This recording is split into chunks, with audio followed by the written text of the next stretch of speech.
Augustus, Rome's first emperor, conquers more than just his enemies. He conquers time itself, building an empire that will outlast him, but not without a cost. He brings peace. He builds monuments. He rules for over 40 years. But for all his power and vision, Augustus fails at the one thing that will define every emperor after him, choosing the next one. The young empire's future teeters on a family in shambles, a murdered heir, a disgraced daughter, and a stepson he despises. Is it fate? Is it ambition? Or is it poison? Let's unravel the deaths and intrigues of the Julian-Claudian succession crisis. Mr. Seeger presents The Rise and Fall of the Roman Empire, a Cautionary Tale. Episode 4. Who will follow Augustus? Augustus's choice of heredity as the mechanism for succession is somewhat curious, in that he actually has no close male relatives. He has no sons from any of his marriages, nor does he have any brothers. What he has to work with are 3 women: his sister, Octavia, his daughter Julia, and his wife, Empress Livia. Back in 38 BCE, Augustus, then known as Octavian, is married to a woman named Scribonia, but soon he is hit with Cupid's arrow and falls for 19-year-old Livia Drusilla, a beautiful and intelligent patrician, already married to a noble and pregnant with her second son. To complicate matters, Scribonia gives birth to Augustus's daughter, Julia. But on the day of Julia's birth, Augustus divorces Scribonia and marries Livia. The marriage of Augustus and Livia links 2 great families together, the Julians and the Claudians. Livia, meanwhile, has 2 sons from her previous marriage, Tiberius and Drusus. Around 25 BCE, Augustus falls seriously ill. His poor health prompts him to take the first concrete step to arranging a dynastic succession. Augustus looks first to his sister Octavia, who has a very promising teenage son named Marcellus. To solidify Marcellus as his heir, Augustus forces his 14-year-old daughter Julia to marry his 17-year-old nephew. Augustus begins grooming Marcellus to take over, appointing him to a number of government posts, so that young Marcellus will gain experience and respect as a leader. 3 years earlier, Augustus has given his niece, Marcella, to his right-hand man and best friend, Agrippa. Meanwhile, Augustus's stepson, Tiberius, is married to Vipsania, the daughter of Agrippa.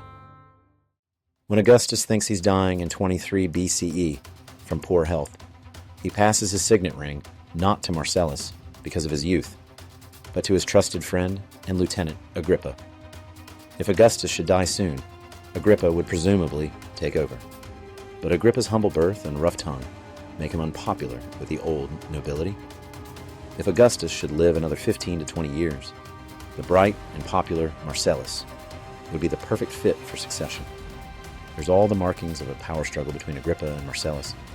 But later in the same year, Marcellus catches an illness while on military campaign in Spain, and unexpectedly dies at the age of 19, leaving Julia as a widow with no children. Devastated, Augustus gives the eulogy and places Marcellus's ashes in his new circular family mausoleum. Today, the only surviving ancient theater of Rome, the Theater of Marcellus, stands, built by Augustus to honor his beloved nephew and heir. Augustus next focuses his attention on his loyal friend and general, Marcus Agrippa, who has played such a key role in Augustus's rise to power, and who has effectively been serving as his second-in-command. In 21 BCE, Augustus marries 18-year-old Julia to Agrippa, who is 43 years old, and recently divorced to Marcella. This union makes Agrippa Augustus's heir. Nevertheless, the marriage is disastrous, but Julia and Agrippa have many children, including 2 sons, Gaius, born in 20 BCE, and Lucius, born 17 BCE. Everything once again seems fine, until Agrippa unexpectedly dies in 12 BCE. Interestingly, Julia is pregnant with his 3rd son, who will be named Agrippa Postumus. Agrippa's death is devastating to Augustus. They have been friends since boyhood. They have shared the astonishing adventure of their lives. Even when their relationship was severely tested, they remained true to each other. Agrippa's ashes are interred in the mausoleum of Augustus, alongside Marcellus. Augustus is very fond of his 2 grandsons, Gaius and Lucius. In fact, he adopts both grandsons as his own sons. He also pushes the Senate to grant them extraordinary honors. Despite their privileged upbringing, both boys seem stable and promising. Augustus realizes that if he were to die at this time, then the young Gaius and Lucius would be left without a guardian.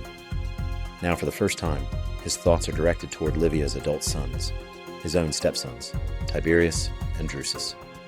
In 11 BCE, Augustus forces Tiberius, the elder of the two, to divorce his beloved wife, Vipsania, daughter of Agrippa from a previous marriage, and to marry Julia. In short, Augustus forces his stepson to marry his daughter.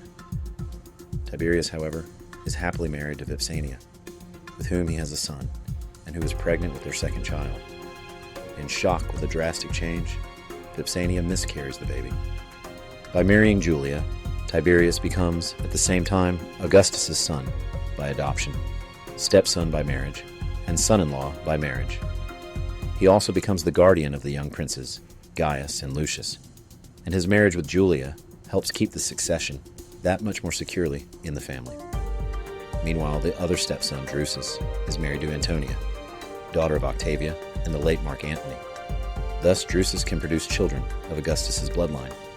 But Drusus dies from battle wounds in Germany in 9 BCE, leaving behind 3 children, Germanicus, Livilla, and Claudius. Julia and Tiberius hate each other and never produce any children. By 2 BCE, Julia finds happiness with many prominent men of Rome. Her sins are now doubly damaging because she is not only bringing disrepute upon the family with her outrageous adulteries, but she is also doing so at the expense of a husband, who is himself a member of that family. Moreover, Julia is not hiding her affairs. Rome is abuzz with gossip about all her affairs and her partying. This is at a time when her father has introduced laws criminalizing adultery and demanding that women should barely be seen in public, even in the daytime. That a woman should be out drinking with men at night is beyond the pale. In the circumstances, it is difficult to avoid the suspicion that Julia is driven by a determination to humiliate her father, the emperor. Augustus certainly has no alternative but to act. Julia is exiled to an offshore island with Scribonia, her mother, where she will eventually die over a decade later. She's allowed no contact with men and no luxuries, even wine. Augustus, deeply embittered, will never refer to his only child thereafter, except as his cancer. He also refuses to have her buried in the family mausoleum. But 4 years later, in 2 CE, her son Lucius falls ill and dies at the age of 19. Then her son Gaius is wounded in a military skirmish in Armenia and dies in 4 CE. Therefore, Augustus is forced to adopt his 44-year-old stepson and former son-in-law Tiberius, along with his last surviving grandson, the 15-year-old Agrippa Posthumus, younger brother of Gaius and Lucius. Agrippa Posthumus proves a violent and unpleasant character and is banished to a remote island in 6 CE on account of his beastly nature. Augustus has never really liked his stepson Tiberius very much, but Augustus now has a little choice but to adopt Tiberius and promote him as heir to the throne. During his final years, Augustus begins to withdraw from public life, excusing himself from banquets and Senate meetings on the grounds of old age. On the 19th of August, the month is renamed in his honor. Augustus dies, 44 years after the battle at Actium, and only a month short of his 76th birthday. Ancient gossip says that Livia is responsible for some or all of these family deaths, in order to have her son Tiberius be the next emperor. Some rumors go further, suggesting that, having cleared her son's way this far, Livia then proceeds to remove the final obstacle, Augustus. The devoted wife, this version of the story goes, attending her husband at dinner, poisons his food. Livia is certainly a tough and determined woman, as well as an assured political operator. There is no evidence proving foul play by Livia. It is hard to see how she can possibly be responsible for Gaius Caesar's death of wounds sustained in battle in Armenia. And there is no evidence to suggest anything sinister about the illnesses that carry off Lucius Caesar and Augustus. Livia's reputation for murderous scheming proves impossible to expunge.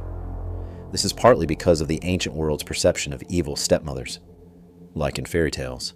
Women, living as they do in a male-dominated society, must feel that they can protect their futures only by advancing their sons' interests. There is little that Livia can do in the face of anonymous gossip. Livia is obliged to suffer slander in silence.